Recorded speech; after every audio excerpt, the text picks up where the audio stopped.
வணக்கம். ஜனவரி 28, 2026 தேதியிட்ட சில முக்கியமான கட்டுரைகளை நீங்கள் கொடுத்திருக்கீங்க. ஆமா. இது எல்லாமே இந்தியாவை பத்தி ஒரு ஒரு சுவாரஸ்யமான சித்திரத்தை காட்டுது. ம். ஒரு பக்கம் பாருங்க, கிட்டத்தட்ட 20 வருஷ பேச்சுவார்த்தைக்கு பிறகு ஐரோப்பிய ஒன்றியத்தோட ஒரு பிரம்மாண்டமான வர்த்தக ஒப்பந்தம். ஆமா, ஒரு வரலாற்று சிறப்புமிக்க ஒப்பந்தம். மறுபக்கம் நம்ம உள்நாட்டுல கல்வி, சுற்றுச்சூழல்னு பெரிய கொள்கை மாற்றங்கள். சரி. ஆனா இது எல்லாத்துக்கும் நடுவுல நம்ம பொருளாதாரம் வலுவா இருக்குன்னு சொல்லப்பட்டாலும் இந்திய ரூபாயோட மதிப்பு மட்டும் சரிஞ்சுட்டே போகுது. இதுதான் இப்போதைய புதிர். இந்த 3 வெவ்வேறு விஷயங்களும் இணைச்சு பார்த்தா இந்தியாவோட தற்போதைய நிலை என்ன, அதோட எதிர்கால பாதை எப்படி இருக்குன்னு இன்னைக்கு கொஞ்சம் ஆழமா அலசி பார்க்கலாம். கண்டிப்பா.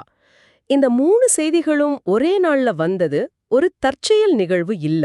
ஓ, இந்தியா எப்படி ஒரே நேரத்துல உலக அரங்கில் தனது ஸ்தானத்தை நிலைப்படுத்துவதற்கு போராடுது, உள்நாட்டு பிரச்சனைகளை சரி செய்ய முயற்சிக்குது, அப்புறம் எதிர்பாராத பொருளாதார சவால்களை சந்திக்குதுங்கிறதுக்கு இது ஒரு சிறந்த உதாரணம். சரி, அப்போ எதிலிருந்து ஆரம்பிக்கலாம்? முதல்ல உலகையே திரும்பி பார்க்க வச்ச அந்த வர்த்தக ஒப்பந்தத்திலிருந்தே ஆரம்பிக்கலாமா? தாராளமா. இந்தியா ஐரோப்பிய ஒன்றிய தடையற்ற வர்த்தக ஒப்பந்தம். இத மதர் ஆஃப் ஆல் டீல்ஸ் அப்படின்னு சொல்றாங்க. ஆமா, வரலாற்று சிறப்புமிக்க ஒப்பந்தம்.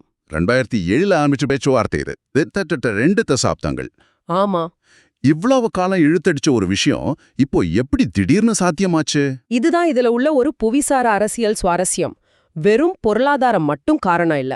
அப்ப வேற என்ன காரணம்? முக்கியமா சீனாவுக்கு மாற்றா ஒரு வலுவான சப்ளை செயின், அதாவது விநியோகச் சங்கிலியை உருவாக்க வேண்டிய கட்டாயம் ஆ, இந்த ஒப்பந்தத்தை கையெழுத்திட வச்சிருக்கு. அப்படியானா பொருளாதார ரீதியா யாருக்கு அதிக லாபம்? இந்தியாவுக்கா இல்ல ஐரோப்பிய ஒன்றியத்துக்கா? 2 பேருக்குமே கணிசமான பலன்கள் இருக்கு.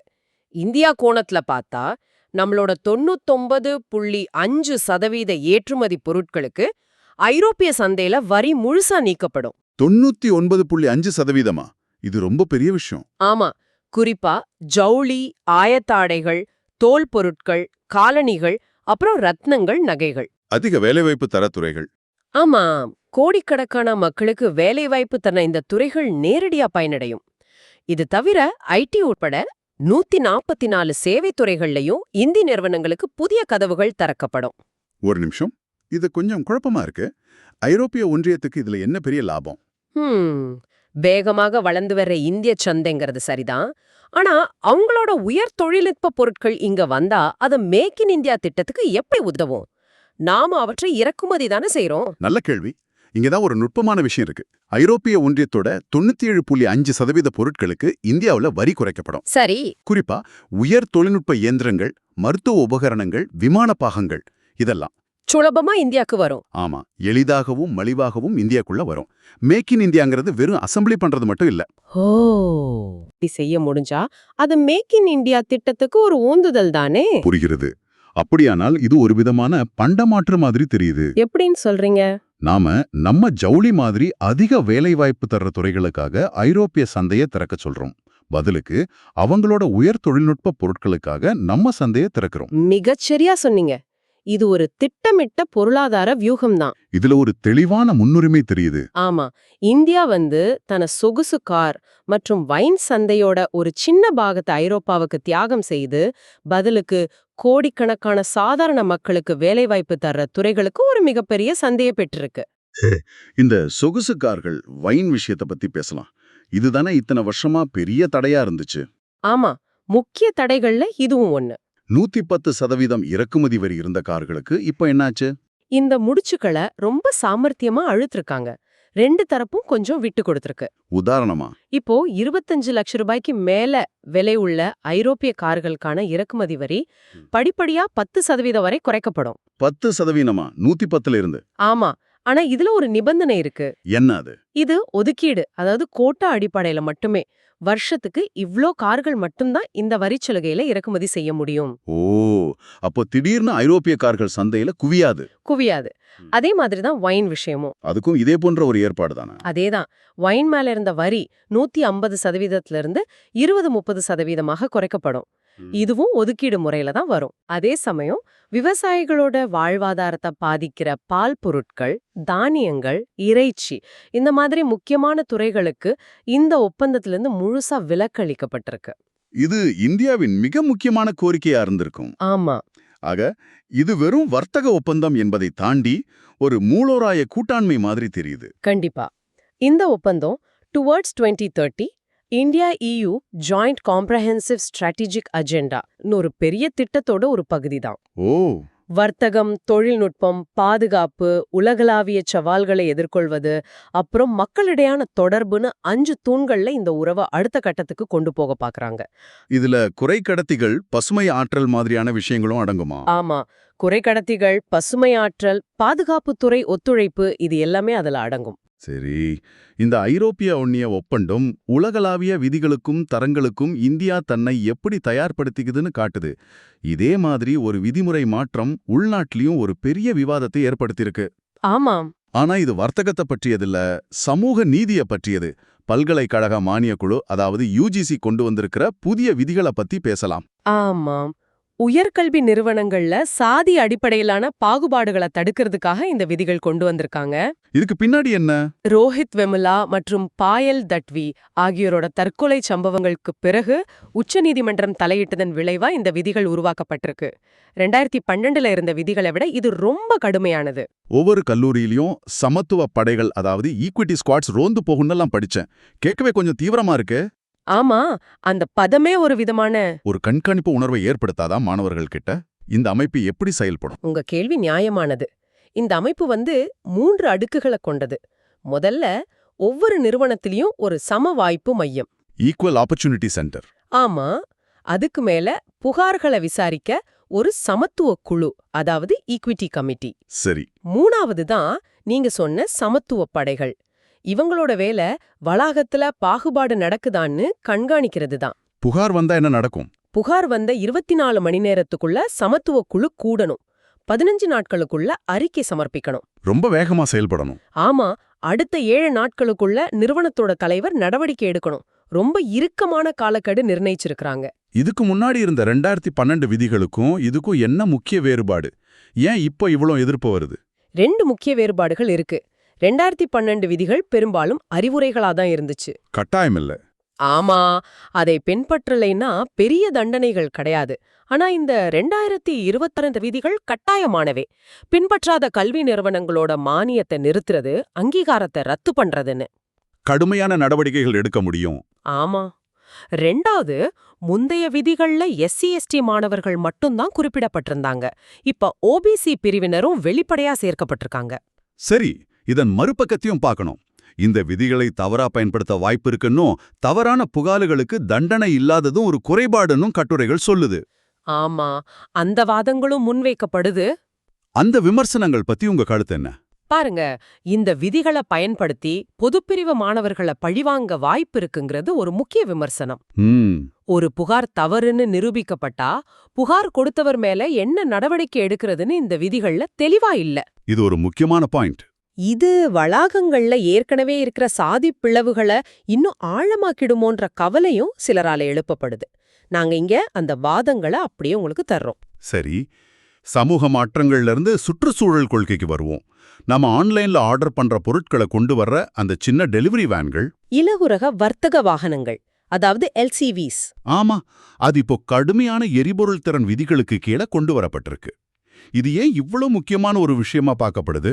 இது ரொம்ப ரொம்ப முக்கியமான ஒரு நகர்வு. ஏன்னா புள்ளி விவரங்களை பார்த்தா ஆச்சரியமா இருக்கும். இந்தியாவோட மொத்த வர்த்தக வாகனங்கள்ல கிட்டத்தட்ட பாதி, அதாவது 48% இந்த LCVகள் தான். பாதிக்கு பாதி இதுதானா? ஆமா, ஆனா அதுல வெறும் 2% மட்டும்தான் மின்சார வாகனங்கள். வெறும் 2% தானா? ஆமா, நகரங்களுக்குள்ள அதிக தூரம் ஓடுறதும் இந்த வாகனங்கள் தான். அதனால மாசுபாட்டுல இதோட பங்கு அதிகம். சரி. இப்போ அரசு ஒரு புதிய இலக்கை நிர்ணயிச்சிருக்கு. 1 கிலோமீட்டர் ஓடினா 115 கிராம் கார்பன் டை ஆக்சைடுக்கு மேல வெளியிடக்கூடாது. இந்த 115 கிராம்ங்கிற எண் ஏன் முக்கியமானது? அதுல அப்படி என்ன இருக்கு? இங்கதான் அரசாங்கத்தோட கொள்கை வியூகம் அடங்கியிருக்கு. இது ஒரு விதமான பாலிசி நட்ஜ், அதாவது மறைமுகமான உந்துதல். அது எப்படின்னு கொஞ்சம் விளக்க முடியுமா? ஆய்வுகளின்படி ஒரு வாகனத்தோட கார்பன் வெளியீடு 116.5 கிராமை தாண்டும்போது பெட்ரோல் டீசல் இன்ஜினை இன்னும் மேம்படுத்தி அந்த இலக்கை அடைறது விட ஒரு புது எலக்ட்ரிக் வாகனத்தை உருவாக்குறது மலிவாயிடும். மிகச்சரி. எனவே அரசு இந்த இலக்க 115 கிராம்னு நிர்ணயிச்சதன் மூலமா உற்பத்தியாளர்களை நேரடியா எலக்ட்ரிக் வாகனங்களுக்கு மாறுங்கன்னு கட்டாயப்படுத்தல. ஆனா பொருளாதார ரீதியா அதுதான் புத்திசாலித்தனமான முடிவுங்கிற நிலையை உருவாக்கி இருக்கு. கரெக்ட். இது கேட்க ரொம்ப புத்திசாலித்தனமா தெரியுதே. அப்போ இதுல சவாலுன்னு எதுவும் இல்லையா? இது ஒரு நேர்மறையான விஷயம் தானே? இங்கதான் ஒரு நுட்பமான சிக்கல் இருக்கு. என்ன அது?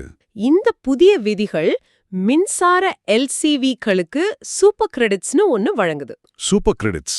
ஆமா, அதாவது ஒரு எலக்ட்ரிக் வாகனத்தை விற்பனை செய்யற ஒரு நிறுவனம் இலத்தை விட அதிகமா மாசு வெளியிடுற 2-3 பெட்ரோல் வாகனங்களை விற்பனை செஞ்சதை ஈடுகட்ட முடியும். ஓ, இது நல்லது தானே? நல்லதுதான். ஆனா பிரச்சனை என்னன்னா, ஹைபிரிட் மற்றும் சில மேம்படுத்தப்பட்ட பெட்ரோல் டீசல் தொழில்நுட்பங்களுக்கும் சலுகைகள் வழங்கப்படுது. அப்போ இதனால உற்பத்தியாளர்கள் முழுசா எலக்ட்ரிக் வாகனங்களுக்கு மாறாம இந்த மாதிரி இடைக்கால தீர்வுகளை பயன்படுத்தி விதிகளை பூர்த்தி செஞ்சிட முயற்சி செய்யலாம். இது முழுமையான மின்சார வாகன புரட்சியை தாமதப்படுத்த வாய்ப்பிருக்கு. ஆமா, அது ஒரு கவலையா இருக்கு. சரி, ஒரு பக்கம் ஐரோப்பிய ஒன்றியத்தோட மாபெரும் ஒப்பந்தம், மறுபக்கம் உள்நாட்டுல சீர்திருத்தங்கள், எல்லாம் நல்லா இருக்கிற மாதிரி தெரியுது. ஆனா இது எதுவுமே நம்மில் பலருக்கு நேரடி தாக்கத்தை ஏற்படுத்தாது. ஆனா இந்த அடுத்த விஷயம் நம்ம எல்லாரையும் பாதிக்கும். ரூபாய் மதிப்பு. ஆமா, இந்திய ரூபாயோட மதிப்பு கடந்த ஏப்ரல் 2025 சுமார் 6% வீழ்ச்சி அடைஞ்சிருக்கு. இது பெரிய சரிவு. இந்தியாவோட பொருளாதார அடிப்படைகள் வலுவா இருக்குன்னு சொல்லப்படும் போது, அதாவது 7.4% வளர்ச்சி, பணவீக்கம் வெறும் 1.33%. இது ஏன் நடக்குது? இதுதான் புரியாத புதிரா இருக்கு. நீங்க குறிப்பிட்ட மாதிரி இதுதான் இன்னைக்கு இருக்கிற மிகப்பெரிய பொருளாதார புதிர். வழக்கமான பொருளாதார காரணிகளை வச்சு பார்த்தா இதுக்கு விடையே கிடையாது. எல்லா அடிப்படைகளும் வலுவா இருக்கு. ஆமா, வளர்ச்சி விகிதம் 7.4%, உலகிலேயே மிக வேகமாக வளரும் பெரிய பொருளாதாரம். பணவீக்கம் ரொம்ப குறைவு, நடப்பு கணக்கு பற்றாக்குறையும் கட்டுப்பாட்டுல இருக்கு. அப்படி இருக்கும்போது ரூபாய் மட்டும் ஏன் பலவீனமாகுது? காரணம் என்னவா இருக்கும்? வர்த்தக பற்றாக்குறையா? இல்ல, உண்மையான காரணம் வர்த்தக பற்றாக்குறை இல்ல, மூலதன வெளியேற்றம். கேபிட்டல் அவுட்ஃப்ளோஸ். வெளிநாட்டு முதலீட்டாளர்கள் பணத்தை வெளியெடுக்கிறாங்களா? ஆமா, இந்திய பங்குச்சந்தை பத்திரங்கள்ல போட்டிருந்த பணத்தை வேக வேகமா எடுத்துட்டு வெளியே போறதுதான் காரணம். புள்ளி விவரங்கள் என்ன சொல்லுது? ஏப்ரல் டிசம்பர் 2024 காலகட்டத்துல $10 பில்லியன் நிகர மூலதனம் இந்தியாவுக்குள்ள வந்தது. ஆனா 2025ல அதே காலகட்டத்துல கிட்டத்தட்ட $4 பில்லியன் வெளியேறியிருக்கு. அடேங்கப்பா. இந்த திடீர் மாற்றம் தான் ரூபாயோட மதிப்பை சரிய வைக்குது. ஏன் இந்த திடீர் மூலதன வெளியேற்றம்? முதலீட்டாளர்களுக்கு என்ன பயம்? பொருளாதாரம் நல்லா தானே இருக்கு. இதுக்கு ஆதாரம் புவிசார அரசியல் பதற்றங்கள்ல இருக்கு. அதாவது குறிப்பா இந்தியா ரஷ்யா கிட்ட இருந்து தொடர்ந்து கச்சா எண்ணெய் இறக்குமதி செய்யறதால அமெரிக்கா இந்திய ஏற்றுமதிகள் மேல 50% வரை வரி விதிச்சிருக்கு. ஓ, இதுதான் காரணமா? இது முதலீட்டாளர்கள் மத்தியில ஒருவித அச்சத்தையும் நிச்சயமற்ற தன்மையும் உருவாக்கியிருக்கு. அவங்க பார்வையில ஒரு நாட்டோட பொருளாதாரம் எவ்ளோ நல்லா இருந்தாலும் புவிசார் அரசியல் நிலையற்றதா இருந்தா அது ஆபத்தான இடம். ஆமா, அதனால தங்க பணத்தை எடுத்துட்டு பாதுகாப்பான இடங்களுக்கு செல்றாங்க. இப்போ அதுதான் நடக்குது. அப்போ இதுக்கு ரிசர்வ் வங்கி தலையிட்டு ரூபாயோட மதிப்பு காப்பாத்த முடியாதா? ரிசர்வ் வங்கியால இங்க பெருசா ஒன்னும் செய்ய முடியாது. ஏன்? 1993க்கு அப்புறம் சந்தை தான் ரூபாயோட மதிப்பை தீர்மானிக்குது. ரிசர்வ் வங்கியோட வேலை ரூபாயோட மதிப்பை ஒரு குறிப்பிட்ட எண்ணுல, உதாரணமா டாலருக்கு 85 ரூபான்னு வச்சிருக்க முயற்சி பண்றது இல்ல. அப்ப அவங்க வேலை என்ன? சந்தையில ஏற்படுற திடீர் சரிவு இல்லனா திடீர் ஏற்றம் மாதிரி அதிர்வுகளை கட்டுப்படுத்துறது மட்டும்தான். ஒரு விதமான ஷாக் அப்சார்பர் மாதிரி. ரூபாய் மெதுவா சரிஞ்சா அவங்க தலையிட மாட்டாங்க. ரூபாயோட மதிப்பு குறைஞ்சா ஏற்றுமதிக்கு நல்லது தானே. அந்த வாதம் இப்போ உதவாதா? அந்த வாதம் இப்போ செல்லுபடியாகாது. ஏன்? ஏன்னா நம்ம ஏற்றுமதி பொருட்களுக்கு தேவையான மூலப்பொருட்கள் பெரும்பாலும் இறக்குமதி செய்யப்படுது. ரூபாய் வீழ்ச்சியால அந்த மூலப்பொருட்களோட விலை அதிகரிச்சு ஏற்றுமதியோட லாபம் குறைஞ்சிடும். அதுவும் சரிதான். அதைவிட முக்கியமா அமெரிக்கா விதிச்சிருக்கிற 50% வரி இருக்கும்போது ரூபாய் மதிப்பு குறையறதால கிடைக்கிற சின்ன நன்மை எடுபடாது. அப்படியான தீர்வு எங்க இருக்கு? பொருளாதாரம் நல்லா இருக்கு, ரிசர்வ் வங்கியால ஒன்னும் செய்ய முடியல, என்னதான் வழி? கட்டுரை சொல்ற மாதிரி இதுக்கான தீர்வு மும்பைல இருக்கிற ரிசர்வ் வங்கி கிட்ட இல்ல. என்ன விட? அது டெல்லிலையும் வாஷிங்டன் டிசிலையும் இருக்கு. இது ஒரு தூதரக உறவுகள், அதாவது டிப்ளமசி சம்பந்தப்பட்ட பிரச்சனை. ஓ, இந்தியாவிற்கும் அமெரிக்காவிற்கும் இடையே ஒரு நம்பகமான உறுதியான புரிதல் ஏற்பட்டா மட்டும்தான் முதலீட்டாளர்களோட நம்பிக்கை திரும்பும். மூலதன வெளியேற்றம் நிக்கும். ஆமா, ரூபாய் மதிப்பு நிலை பெறும். இது இப்போ ஒரு பொருளாதார பிரச்சனை என்பதை விட ஒரு வெளியுறவு கொள்கை பிரச்சனையா மாறிடுச்சு. ஆக இன்னைக்கு நாம பார்த்த தகவல்கள் இந்தியா ஒரே நேரத்துல பல முனைகள்ல செயல்படுறத காட்டுது. ஆமா, ரொம்ப சிக்கலான ஒரு சூழல். ஒரு பக்கம் ஐரோப்பிய ஒன்றியத்தோட உறவை வலுப்படுத்தி ஒரு புது பாதையை உருவாக்குறது, மறுபக்கம் உள்நாட்டுல சமூக மற்றும் சுற்றுச்சூழல் கொள்கைகளை சீரமைக்கிறது. இன்னொரு பக்கம் அமெரிக்காவுடனான சிக்கலான வர்த்தக உறவுகளை சமாளிக்கிறது. இது ஒரு சிக்கலான கத்தி மேல நடக்கிற நடனம் மாதிரி தெரியுது. நீங்க சிந்திக்க ஒரு கேள்வியோட இந்த ஆய்வை ஒடிக்க விரும்புறேன். சொல்லுங்க. ஒரு புறம் அமெரிக்காவுடனான உறவை சரி செய்ய தூதரகம் எவ்வளவு முக்கியம்னு பார்த்தோம்.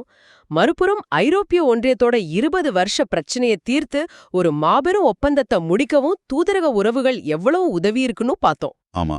இதிலிருந்து எழும் கேள்வி இதுதான்: இந்த சிக்கலான உலகத்துல இந்தியாவோட எதிர்கால வெற்றிங்கிறது அதோட உள்நாட்டு கொள்கைகளை சரியா வகுக்கிறத சார்ந்து இருக்குமா, இல்ல அதோட உலகளாவிய தூதரக திறமைகளை சார்ந்திருக்குமா? நல்ல கேள்வி. ஒண்ணு இல்லாம மற்றொன்று சாத்தியமா? இத பத்தி நீங்க யோசிச்சு பாருங்க.